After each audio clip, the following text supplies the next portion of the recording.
Harun Al Rashid. Harun and Ma'mun, the Age of Reason. It was a turning point in history when the Islamic culture welcomed fresh concepts from both the East and the West. The self-assured Muslims appropriated these concepts and gave them an exclusively Islamic shape. Islamic architecture, astronomy, chemistry, mathematics, medicine, music, philosophy, and ethics all sprang from this cauldron. However, Harun is known for creating a wonderful culture, not for creating an empire. It was the power of its ideas and its contributions to human intellect that made the kingdom golden, not its incredible wealth or the beautiful stories of the Arabian Nights. The kingdom had encountered concepts from ancient Greek, Indian, Zoroastrian, Buddhist, and Hindu cultures as it expanded. Since the time of Al-Mansur, the process of translating and comprehending universal concepts has been in full swing. But Harun and Ma'mun gave it a tremendous boost. Harun surrounded himself with men of study and founded the Bayt ul-Hikmah school of translation. Great jurists, poets, musicians, writers, physicists, logicians, mathematicians, men of culture, and experts of fiqh were among his courtiers. 815, who developed chemistry as a science, served in Harun's court. Muslims, Christians, Jews, Zoroastrians, and Hindu intellectuals all contributed to the translation process. The Muslims absorbed knowledge from these sources and imparted algebra, chemistry, sociology, and the idea of infinite to the world. The Muslims' faith was what gave them the courage to confront other cultures. The Muslims approached foreign civilizations with confidence solidly based in revelation, absorbing what they discovered to be true and adapting it to fit their own beliefs.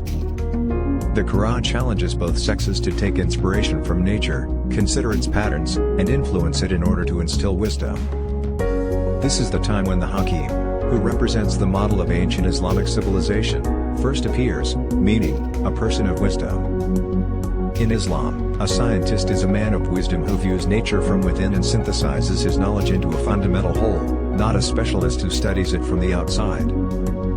His son Ma'mun tried to finish what his father Harun had begun. Ma'mun, a scholar in his own right, was a hafiz of the Quran and had studied medicine, fiqh, logic, and other subjects. To request the delivery of classical literature and academics, he dispatched delegates to Constantinople and the courts of Indian and Chinese monarchs. 863, served in Ma'mun's court.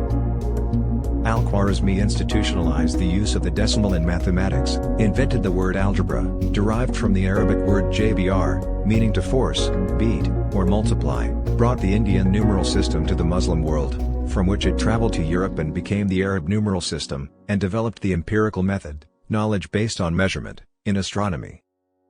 Even today, the world honors Al-Khwarizmi by employing algorithms in all branches of engineering and research. Science was thrust to the forefront of knowledge during the reign of Harun and Ma'mun, and Islamic civilization served as a beacon of learning for 500 years as a result of this intellectual explosion. 925, historian al-Masudi.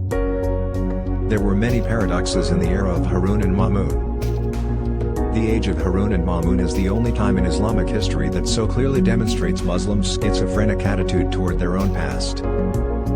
Muslims take tremendous satisfaction in the philosophers and scientists of the time, especially in the context of their dialogue with the West. But they reject the intellectual foundation on which these scientists and philosophers base their work. Age of Reason was the age of Harun and Ma'mun. The Mutazilites represented Islam's rational branch. Mutazilite teachings became the accepted court dogma under Ma'mun. The Mutazilites, on the other hand, overreached because they were unaware of the limitations of the rational approach. Even the divine word was subjected to their technique, leading to the notion of the Quranic createdness.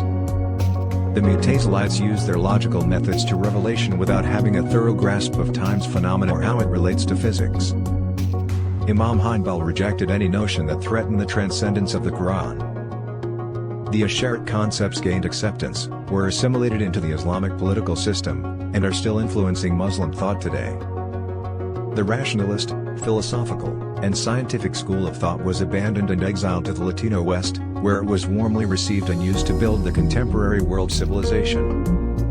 As a result, the Muslim world encountered rational concepts, embraced them, tried them out, and ultimately rejected them. A new attempt must be undertaken to include philosophy and science within the framework of Islamic civilization based on Tawheed, according to the historical lesson of the age of Harun and Ma'mun. The challenge is in creating a hierarchy of knowing that upholds Tawheed's insistence on the transcendence of revelation while also giving credit and respect to human reason and free will. The Mu'tazilites were correct to declare that each person shapes his or her own destiny, but they were wrong to suggest that human reason has more power than the divine word. A moment of divine grace is the result of human endeavor.